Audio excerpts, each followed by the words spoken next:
நீங்க இதுவரைக்கும் சபைக்கே போகாத உங்கள் ஜாய் டிவியில் திங்கள் முதல் சனி வரை இரவு 10 மணி முதல் 10:30 மணி வரையும் செங்கடல் இருந்தாலும் வைப்பண்டா ஒரு ஸ்டெப் முன்னாடி, எரிகோ வந்தாலும் வைப்பண்டா ஒரு ஸ்டெப் முன்னாடி, யோர்தான் வந்தாலும் வைப்பண்டா ஒரு ஸ்டெப் முன்னாடி, கோலியாத்து வந்தாலும் வைப்பண்டா ஒரு ஸ்டெப் முன்னாடி, பின்னாடி மட்டும் வச்சிட மாட்டேன்.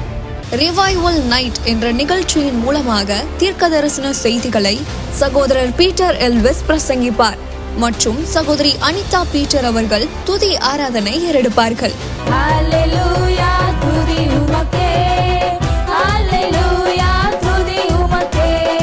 மனிதர்களின் வார்த்தையால் பாதிக்கப்பட்டது போதும், கடவுளின் வார்த்தையால் பாதிக்கப்படுவோம் வாருங்கள். நமக்குள் இருக்கும் இயேசு கிறிஸ்துவை உலகத்திற்கு காட்டும் நேரம் இது. வாருங்கள், இயேசுவுக்காய் எழும்புவோம். ஒரு நபரா இயேசு கிறிஸ்துவ பற்றி உங்க வாழ்க்கையில ஆழமா அறிந்து கொள்ளணுமா? அப்ப ரிவைவல் சர்ச் உங்க எல்லாரையுமே அன்புடன் அழைக்கிறது. நம்ம கொளத்தூர் பூம்புகார் நகர்ல லொகேட் ஆயிருக்க ரிவைவல் சர்ச்சுக்கு நீங்க வாரம் வாரம் வர முடியும். சோ இங்க எவ்ரி சண்டே ஞாயிற்றுக்கிழமை காலையில 10 மணில இருந்து 12 மணி வரைக்கும் சபை ஆராதனை நடந்து கொண்டிருக்குது. சோ நீங்க எல்லாருமே இந்த ஆராதனையில குடும்பமா கலந்து கொள்ளலாம். அது மட்டும் இல்ல, எவ்ரி சாட்டர்டே ஒரு சனிக்கிழமையும் மாலை 8 மணி முதல் 9 மணி வரைக்கும் ப்ராஃபட்டிக் ஈவினிங் நடைபெறுது. இதுல பாஸ்டர் பீட்டர் எல்விஸ் அவர்கள் உங்களுக்காக விசேஷ ஜெபம் ஏறெடுப்பார்கள். நீங்க தவறாம கலந்து கொள்ளுங்க. ஒருவேளை என்னால நேர்ல வர முடியலையே அப்படின்னு வருத்தப்பட்டீங்கன்னா நீங்க கவலையே பட வேணாம். நீங்க கூகுள் மீட் மூலமாகவும் எங்களோடு கலந்து கொள்ள முடியும். சோ கீழே தெரியுற இந்த கூகுள் கோடை நீங்க நோட் பண்ணி வச்சுக்கோங்க. இதன் மூலமா எங்களோட நீங்க ஜாயின் பண்ணுங்க. சோ கர்த்தர் உங்களை ஆசீர்வதிப்பார்.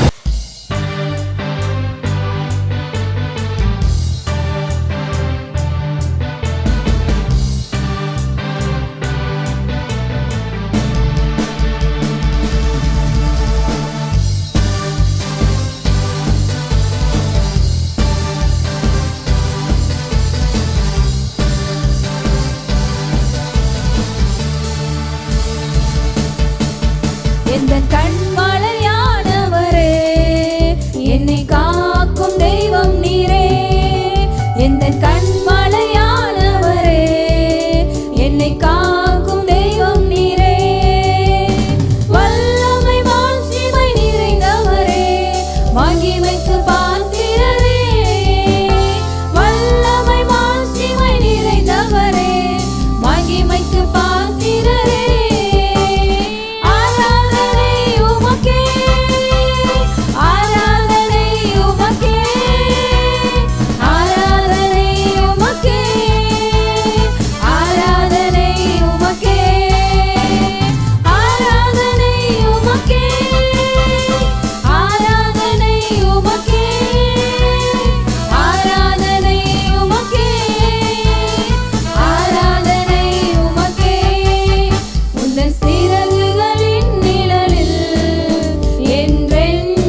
என் கிருபை உனக்கு போதும், உன் பலவீனத்தில் என் பலன் பூரணமாய் விளங்குன்னு சொல்லியிருக்கிறாரு.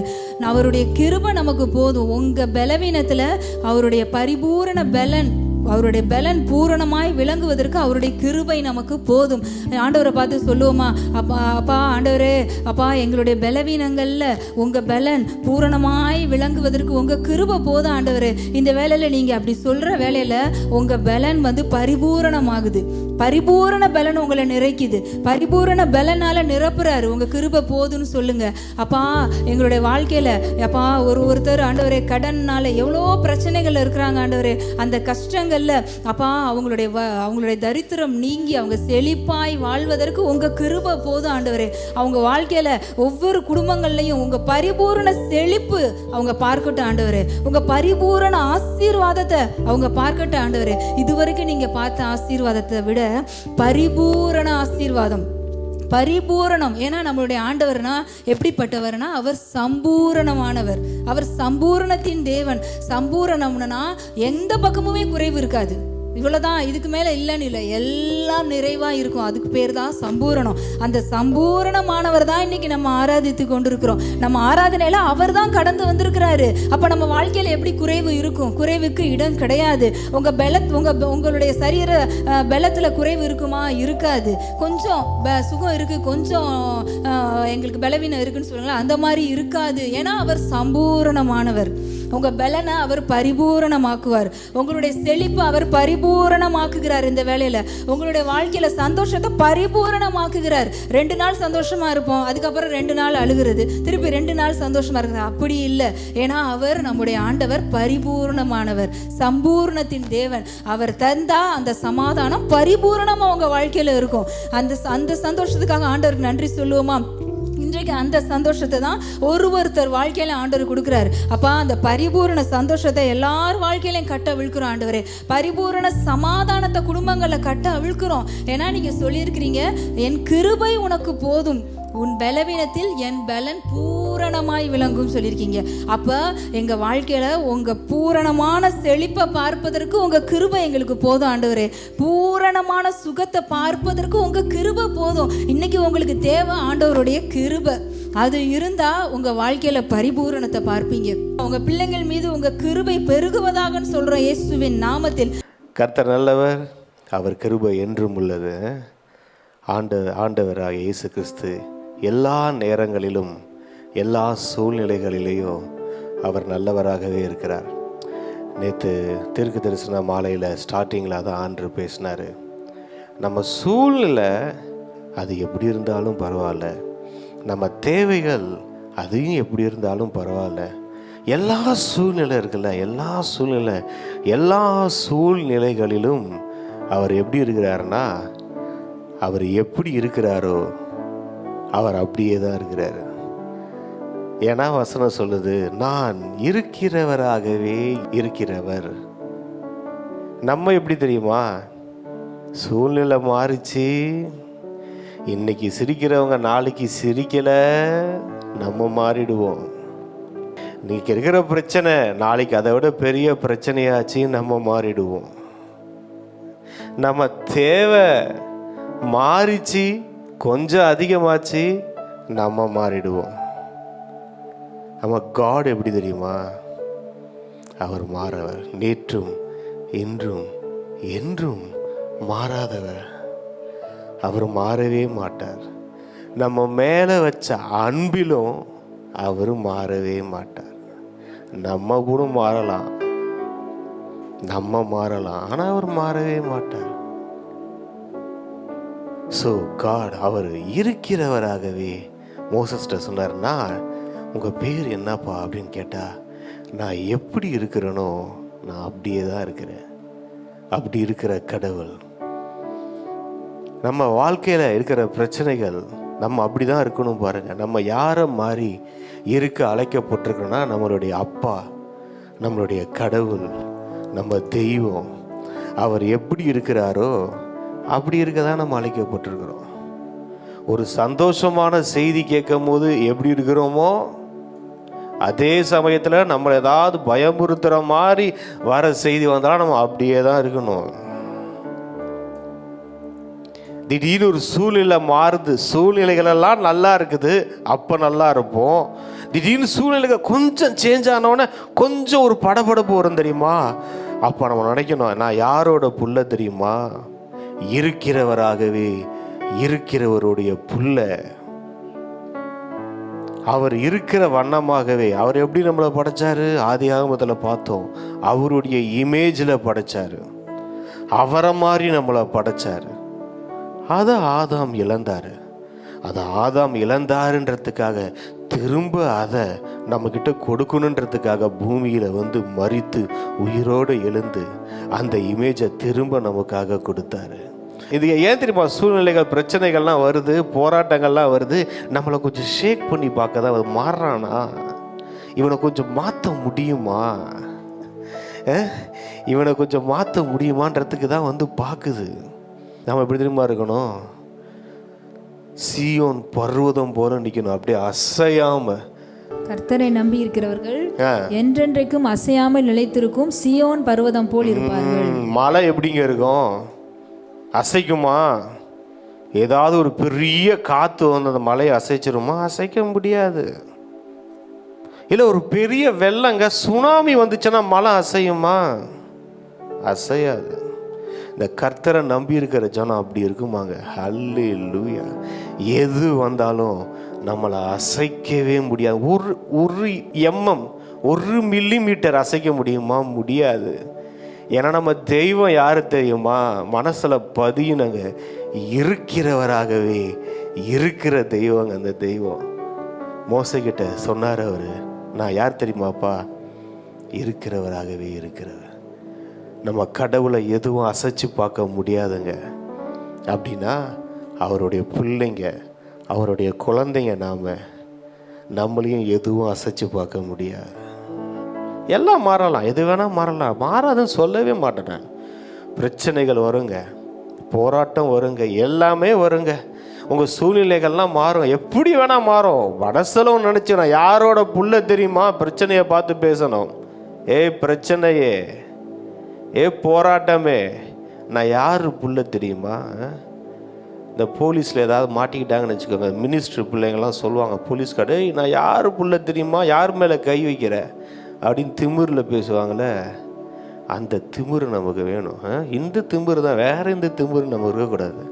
நயசப்போட புள்ள பாவத்து மேலே, சாபத்து மேலே, வியாதி மேலே, தரித்திரத்து மேலே அப்படி பார்த்து பேசணும். யாரோட புள்ள தெரியுமா? நான் இருக்கிறவராகவே இருக்கிறவருடைய புள்ள. நான் என்ன நீ எதுவும் டச் பண்ண முடியாது, என்ன நீ எதுவும் மாற்ற முடியாது. அந்த தெய்வம் நேற்றும் இன்றும் என்றும் மாறாதவர், மாறாத தெய்வம். ஆனால் அந்த தெய்வம் நம்மளை மாற்றுகிற தெய்வம். எப்படி தெரியுமா? அவரை போல மாற்றுகிற தெய்வம். அவர் மாறாதவர். அந்த தெய்வம் என்ன செய்கிறாருன்னா, நம்மளை அவரை போல மாற்றுகிற தெய்வம். அதை தான் அவர் விரும்புகிறார். ஸோ நீங்கள் எந்த சூழ்நிலை இருக்கீங்கன்னு எனக்கு தெரியாது. ஒன்று தெரிஞ்சுக்கோங்க, எதுவும் என்னை மாற்ற முடியாது. உங்ககிட்ட போராடி போராடி அது டயர்டாயிடும். எனக்கு கொடுத்த வார்த்தையை சொல்கிறேன். ஆதியாகமம் 1ஆம் அதிகாரம் 26வது வசனம். பின்பு தேவன் நமது சாயலாகவும் நமது ரூபத்தின்படியேயும் மனுஷனை உண்டாக்குவோமாக. அவர்கள் சமுத்திரத்தின் மச்சங்களையும் ஆகாயத்து பறவைகளையும் மிருக ஜீவன்களையும் பூமி அனைத்தையும் பூமியின் மேல் ஊறும் சகல பிராணிகளையும் ஆளக்கடவர்கள் என்றார். ஆளக்கடவர்கள். நான் ஏன் படைக்கப்பட்டேன் அப்படின்னா, ஆண்டவர் ஃபர்ஸ்ட் கொடுக்குற ஸ்டேட்மெண்ட் இந்த பைபிளில், அவர்கள் ஆளக்கடவர்கள். ஆளுகை செய்ய நம்ம படைக்கப்பட்டோம் கடவுளால். ஏன்னா நம்ம கடவுள் ஆளுகை செய்கிறவர். அல்லேலூயா. ஆளுகை செய்கிற தெய்வங்க. யாராவது அவங்க பொசிஷனை விட்டு கொடுப்பாங்களா? யோசிச்சு பாருங்களேன். நீங்கள் உங்கள் பொசிஷனை விட்டு கொடுப்பீங்களா? அதனால தான் நான் அடிக்கடி சொல்லுவேன், இந்த கடவுளுடைய அன்பை மனித அறிவினால் புரிந்து கொள்ளவே முடியாது, புரிந்து கொள்ளவே முடியாது. அந்த மனித அறிவுக்கு அந்த சக்தி இல்லை, அந்த சக்தி இல்லை. சகலத்தையும் ஆண்டு கொண்டிருக்கிற கடவுள் ஒரு மனுஷனை படைச்சி அவர் என்ன சொல்றாரு தெரியுமா? நீ ஆளு. ஹல்லேலூயா. நீ ஆளு, நீ ரூல் பண்ணு அப்படின்றாரு. என்ன இருதயம், என்ன இருதயம்! யாருங்க அவர்? ஆளுகை செய்கிறவருங்க. அவர் ஆளுகை செய்கிறவர். மனுஷனை படைச்சவர் சொல்றாரு, இப்போ நீ ஆளுகை செய்ப்பா. ஹல்லேலூயா. எல்லாவற்றையும், பூமி அனைத்தையும் நாம் ஆளுகை செய்ய அழைக்கப்பட்டிருக்கிறோம். நம்மளை எதுவும் ஆளுகை செய்யாது பாருங்க. நம்மளை எதுவும் ஆளுகை செய்ய முடியாது. நம்ம இந்த அத்தாரிட்டியை கையில் எடுக்காமல் இருந்தோம், மற்றதெல்லாம் நம்மளை ஆளுகை செய்யும். பிரதர், என் லைஃப்பில் நோய் ஆளுகை செய்து, வியாதி ஆளுகை செய்து, தரித்திரம் ஆளுகை செய்து, பிசாசு ஆளுகை செய்து, பாவம் ஆளுகை செய்து அப்படின்னா நம்ம இன்னும் ஆளுகை செய்ய ஆரம்பிக்கல. பூமி அனைத்தையும், எல்லாவற்றையும் அவர் ஆளுகை செய்ய நம்ம கையில் அந்த அத்தாரிட்டியை கொடுத்துருக்கிறார். ஹல்லேலூயா. அதுக்கு முன்னாடி பார்ப்போம், எல்லாத்தையும் படைக்கிறாருல்ல, எல்லாத்தையும் படைச்சிட்டு நல்லது நல்லதுன்னு கண்டாராம். தேவன் அது நல்லது என்று கண்டார். நல்லது என்று கண்டார். எல்லாத்தையும் பார்த்து நல்லது நல்லதுன்னு கண்டார்ல. நான் இன்னொன்று சொல்றேன், எல்லா நல்லதையும் படைச்சிட்டு அந்த நல்லது எல்லாத்தையும் நீ ஆளுபா அப்படின்றாரு. ஹல்லேலூயா. எல்லா நல்லதும் படைச்சிட்டேன், எல்லா நல்லதையும் மனிதர்கள் ஆளக்கடவர்கள். ஹல்லேலூயா. நான் சொல்லட்டுமா, உங்க வாழ்க்கையில் இருக்கிற எல்லா நல்லது, நிறைய நல்லது தேவைன்றீங்கள, அந்த நல்லதெல்லாம் நீங்க ஆளுகை செய்கிறவர்கள். அந்த நல்லதெல்லாம் உங்க கண்ட்ரோல்ல இருக்குங்க. ஆளுகை என்னங்க, நீங்க அது கண்ட்ரோல்ல வச்சிருப்பீங்க, உங்க கண்ட்ரோல்ல இருக்கும். எல்லா நல்லது கடவுள் பார்த்து, இப்ப நான் பார்த்தா நல்லா இருக்குன்னு ஒன்று சொல்லுவேன், ஆனா ஆண்டவராகிய இயேசு கிறிஸ்து, பிதாவாகிய தெய்வம், அவங்க பார்த்து சொல்றாங்க இது நல்லதுன்னு பார்த்துட்டு இந்த மனுஷனை பார்த்து சொல்றாங்க. இதை பார்த்தாரு, இதெல்லாம் நல்லதுன்னு பார்த்துட்டு இந்த மனுஷனை பார்த்து ஆண்டுகொள். ஹல்லேலூயா. நீ ஆளுகை செய், நீ எடுத்துக்கோ, நீ ஆளுகை, நீ ரூல் பண்ணு. என்னது ஆண்டவரே, எல்லா நல்லதையும் நான் ரூல் பண்ணணுமா? ஆமா, எல்லா நல்லதையும் நீ ஆளுகை செய். ஆளுகை என்பது, அதிகாரம் என்பது ஒரு ஆசீர்வாதம். ஆசீர்வாதம், ரூல் பண்றது ஆசீர்வாதம். இன்னைக்கு நம்ம கிறிஸ்தவ உலகம் நம்ம ரூல், ஆண்டவர் கொடுத்த அத்தாரிட்டியை நம்ம எடுத்து ரூல் பண்ணாததுனால தான் இந்த உலகத்தில் பிசாசு எடுத்து ரூல் பண்ணிக்கிட்டு இருக்கிறான் அவனுடைய காரியங்களை. அவனாலேயே அவ்வளவு ரூல் பண்ண முடியுது. வியாதி, பாவம், சாபம் ஏதோ வச்சுக்கோங்க எல்லாத்தையும். அப்படின்னா என் தெய்வம் நல்லதெல்லாத்தையும் படைச்சிட்டு நீ நல்லதில் ஆளுகை செய்ப்பான்ட்டார். ஹல்லேலூயா, ஹல்லேலூயா. என்ன ஒரு தெய்வம் பாருங்க. அப்புறம் பார்க்குறோம், பின்பு தேவன் அவர்களை நோக்கி, நீங்கள் பெருகி, நீ பூத்து காய்த்து நீ பழுகி, நீ என்ன செய்யணும்னா கனி தரணும். கனி தந்து உன் நம்பர்ஸ், இங்கிலீஷில் எப்படி தெரியுமா இருக்கு, நம்ம தமிழில் பெருகி பெருகி பெருக்கும் அப்படின்னு படிச்சிடுறோம். ஆண்டவர் என்னமா சொல்றாரு, உன் நம்பர்ஸ் இன்க்ரீஸ் ஆகணும்ப்பா. உங்க கிட்ட இருக்கிறதெல்லாம் இன்க்ரீஸ் ஆகணும்.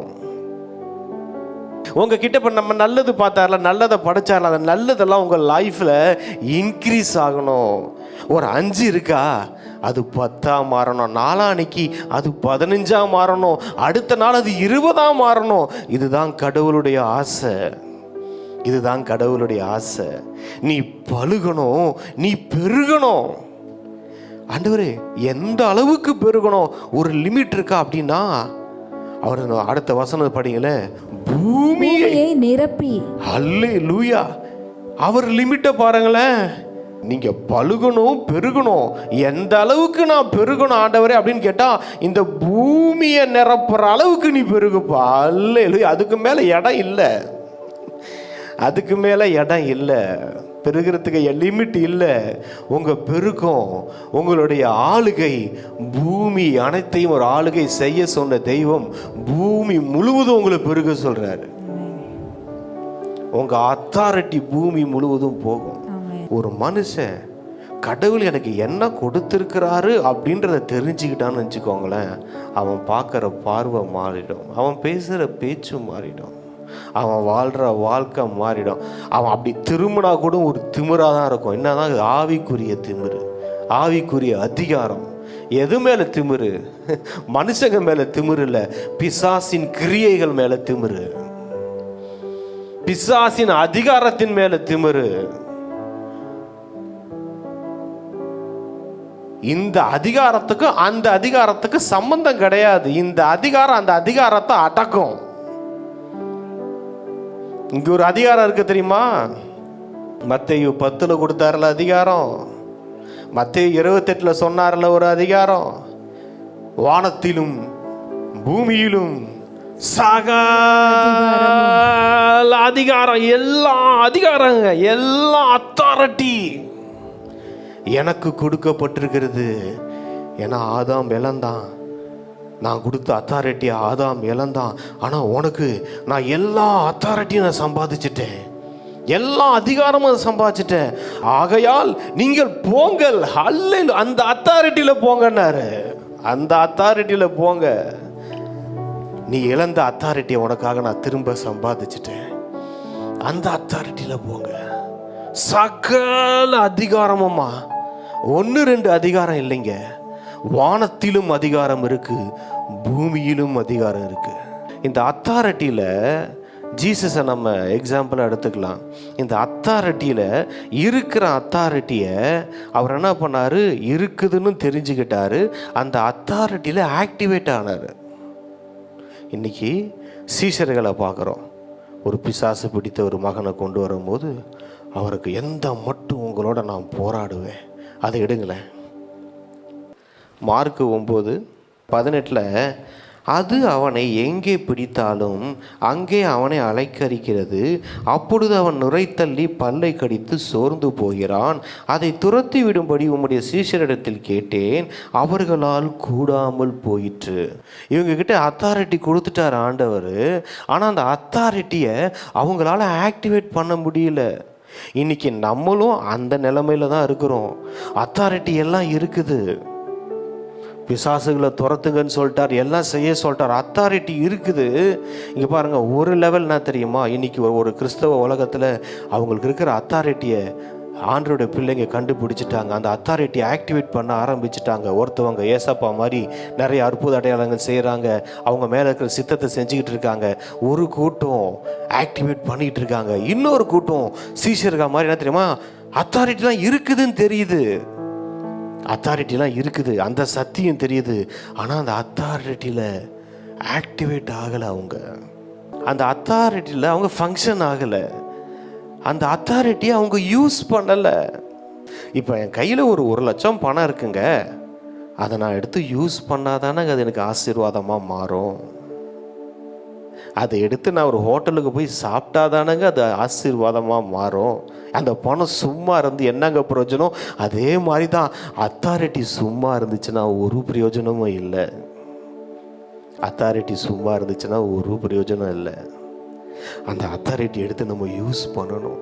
அதான் சொன்னார், மலையை பார்த்து பேசு அப்படின்னாரு. பேசுனா அது கடலில் போய் விழுந்துடும். நம்ம பேசுகிறதான் நம்ம வேலை. இந்த கடலில் விழ வைக்கிறது அத்தாரிட்டியோட பவரோட வேலை. அதுதான் நமக்கு தெரியணும். அந்த அதிகாரத்தை கொடுத்துட்டாரு. வானத்திலும் பூமியிலும் சகல அதிகாரம் உனக்கு கொடுக்குறேன். அவர் சொல்வார், அந்த 1 நல்லா இருக்கும், 1ஆவது அதிகாரம் 26 சொல்லுவார், அவர்கள் ஆண்டு கொள்ளுவார்கள் அப்படின்னுவார். ஜீசஸ் நல்லா தெரிஞ்சுக்கோங்க, ஃபாதர் ஆண்டு கொள்ளுவார்கள். 28 இருக்கும், ஆள கடவீர்கள்னுவார். அத்தாரிட்டியில் ஃபங்க்ஷன் ஆகிறது நம்ம வேலை. ஏசப்பா செய்வாருங்க, ஏசப்பா கொடுப்பாருங்க. இல்லைங்க, அத்தாரிட்டியை கொடுத்துட்டாருங்க, அதிகாரத்தை கொடுத்துட்டாரு. இந்த அதிகாரத்தில் நம்ம என்ன செய்யணும்? ஃபங்க்ஷன் ஆகணும்.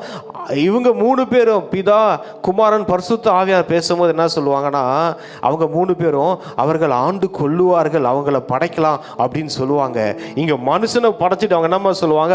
ஆண்டு கொள்ளுங்கள். அல்லேலூயா. அதை படிங்களேன், 28 படிங்க. நிரப்பி அதை கீழ்ப்படுத்தி சமுத்திரத்தின் மச்சங்களையும் ஆகாயத்து பறவைகளையும் பூமியில் நடமாடுகிற சகல ஜீவ ஜந்துகளையும் ஆண்டு கொள்ளுங்கள் என்று சொல்லி தேவன் அவர்களை அல்லேலூயா. கீழ்ப்படுத்தி கீழ்ப்படுத்தி, உங்க கண்ட்ரோல்ல இருக்குங்க எல்லாமே. எல்லா பிளெஸிங்ஸ், எல்லா ஆசீர்வாதங்கள், எல்லா நன்மைகள் எங்க இருக்குன்னா நம்ம கண்ட்ரோல்ல இருக்குங்க.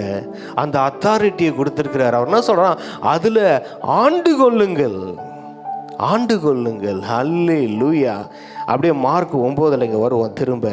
அவர் சொல்றாரு, அவர்களால் கூடாமல் போயிற்று. ஏன்னா அந்த அத்தாரிட்டி அவங்களுக்கு தெரியல. அப்போ ஆண்டவர் சொல்கிறாரு, விசுவாசம் இல்லாத சந்ததியே, எது வரைக்கும் உங்களோடு இருப்பேன், எது வரைக்கும் உங்களிடத்தில் பொறுமையாக இருப்பேன், அவனை என்னிடத்தில் கொண்டு வாருங்கள் என்றார். இந்த அத்தாரிட்டியில் ஃபங்க்ஷன் ஆகாதவங்களை பார்த்தா ஆண்டவருக்கு இப்படி தான் கோபம் வரும். நமக்கு என்ன ஆண்டவர், எதுவுமே கிடைக்கல ஆண்டவர், எதுவுமே கொடுக்க மாட்டேங்கிறீங்க ஆண்டவரே.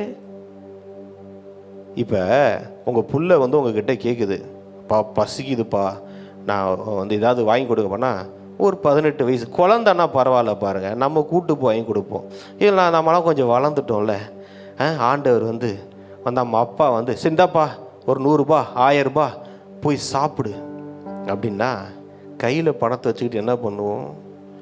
நம்ம தான் அந்த பணத்தை கொண்டு போய் ஹோட்டலில் கொடுத்து வாங்கி சாப்பிடுவோம்.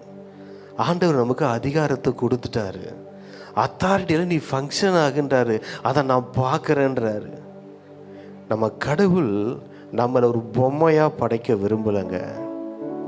சுய சித்தத்தை கொடுத்து நீ செய், நான் பார்க்குறேன்றாரு. பிதா குமாரன் கிட்ட நீ எல்லாத்தையும் படைங்க அப்படின்னாரு. அவர் எல்லாம் படைச்சாரு, பிதா பார்த்து ரசிச்சாரு.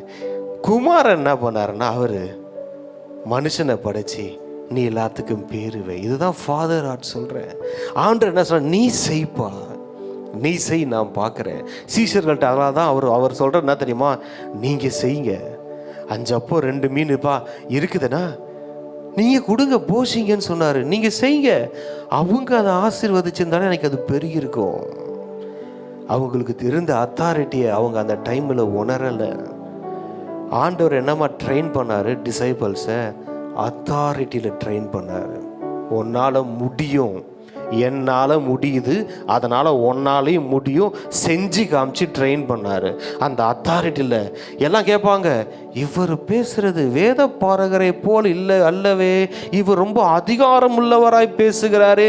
ஏசப்பா பேசினாலே அத்தாரிட்டியில் தான் பேசினாருங்க. பாவத்தை மன்னிக்க உனக்கு அதிகாரம் கொடுத்தது யாருன்னு கேட்டாங்க. பாவத்தை மன்னிச்சாரா? அந்த அத்தாரிட்டி இருந்துச்சுங்க. அவர் சொன்னார், பாவத்தை மன்னிக்க மனுஷகுமாரனுக்கு அதிகாரம் உண்டென்று அறிந்து கொள்ளுங்கள் அப்படின்னாரு. அத்தாரிட்டி, அதை சொல்றேன். அதுதான் அத்தாரிட்டியில வாழ்ற வாழ்க்கைக்கும் அத்தாரிட்டியில வச்சுக்கிட்டு ஆண்டவரே ஆண்டவரேன்னு கெஞ்சுறது இல்லை. அத்தாரிட்டி எடுத்து யூஸ் பண்ணணும். உங்ககிட்ட இருக்கிற ஒரு பொருளை யூஸ் பண்ணாமல் இருக்குதுங்க. டிவி இருக்குதுங்க, வீட்டில் ஃப்ரிட்ஜ் இருக்குங்க, வாஷிங் மிஷின் இருக்கு, எல்லாம் இருக்குதுங்க. அப்படியே இருக்கட்டுங்க, கவரை போட்டு வச்சிங்கன்னா யாருக்கு நஷ்டம்? வாஷிங் மிஷின்காரங்க போய் நிற்காரன் உங்களுக்கு டெலிவரி பண்ணி சொல்லி கொடுத்துட்டு போயிடுவாங்க, இந்த மாதிரிலாம் செஞ்சால் அது ஆக்டிவேட் ஆகணும்னு. அப்படியே வச்சுக்கிட்டு இருந்தா துணியை உட்காந்து கையில் தான் துவைச்சிக்கிட்டு, ஏசப்பா துணியை துவைக்க விட்டுட்டீங்களே ஏசப்பா, என்ன ஏசப்பா? ஆண்டு சொல்ல, போய் சுவிட்சை போடு, ஆன் பண்ணு, வாஷிங் மிஷின் இருக்கு, ஃப்ரிட்ஜ் இருக்கு, எல்லாம் இருக்குது. என்ன நம்ம யூஸ் பண்ண தெரியணும். அதான் சொல்ல, அத்தாரிட்டியை யூஸ் பண்ணுங்க. அதிகாரத்தை சொன்னார், அதிகாரம் உங்களுக்கு நான் கொடுத்துருக்கிறேன். எல்லா அதிகாரமும் இன்னைக்கு நமக்குள்ள இருக்குது. அவருடைய வாக்கு தத்தங்கள் எல்லாம் நமக்குள்ள இருக்குது. ஆமென்றும் ஆமேன் என்று இருக்குது. எல்லாமே சைன் பண்ணி வச்சிருக்கிறார். ஏற்கனவே சொல்லியிருக்கிறேன். அப்போ இங்கே பாருங்க, அவனை என்னிடத்தில் கொண்டு வாருங்கள் என்றார். அங்கே பாருங்களேன், இப்போ ஒன்று பார்த்தோம், அத்தாரிட்டியில் ஆக்டிவேட் ஆகிறது ஜீசஸை பார்த்தோம். 2வது ஒருத்தவங்க பார்த்தோம், அவங்க அத்தாரிட்டி இருக்குது ஆனால் ஆக்டிவேட் அவங்க பண்ணாமல் இருக்கிறாங்க. ஏன்னா பயம். நீங்க இதுவரைக்கும் சபைக்கே போகாத ஒரு நபரா இயேசு கிறிஸ்துவ பற்றி உங்க வாழ்க்கையில ஆழமா அறிந்து கொள்ளணுமா? அப்ப ரிவைவல் சர்ச் உங்க எல்லாரையுமே அன்புடன் அழைக்கிறது. நம்ம கொளத்தூர் பூம்புகார் நகர்ல லொகேட் ஆயிருக்க ரிவைவல் சர்ச்சுக்கு நீங்க வாரம் வாரம் வர முடியும். சோ இங்க எவ்ரி சண்டே ஞாயிற்றுக்கிழமை காலையில 10 மணில இருந்து 12 மணி வரைக்கும் சபை ஆராதனை நடந்து கொண்டிருக்குது. சோ நீங்க எல்லாருமே இந்த ஆராதனையில குடும்பமா கலந்து கொள்ளலாம். அது மட்டும் இல்ல, எவ்ரி சாட்டர்டே ஒரு சனிக்கிழமையும் மாலை காலை 8 மணி முதல் 9 மணி வரைக்கும் ப்ராஃபட்டிக் ஈவினிங் வந்து நடைபெறுது. இதுல பாஸ்டர் பீட்டர் எல்விஸ் அவர்கள் உங்களுக்காக விசேஷ ஜெபம் ஏறெடுப்பார்கள். நீங்க தவறாம கலந்து கொள்ளுங்க. ஒருவேளை என்னால நேர்ல வர முடியலையே அப்படின்னு வருத்தப்பட்டீங்கன்னா நீங்க கவலையே பட வேணாம். நீங்க கூகுள் மீட் மூலமாகவும் எங்களோடு கலந்து கொள்ள முடியும். சோ கீழே தெரியுற இந்த கூகுள் கோடை வந்து நீங்க நோட் பண்ணி வச்சுக்கோங்க. இதன் மூலமா எங்களோட நீங்க ஜாயின் பண்ணுங்க.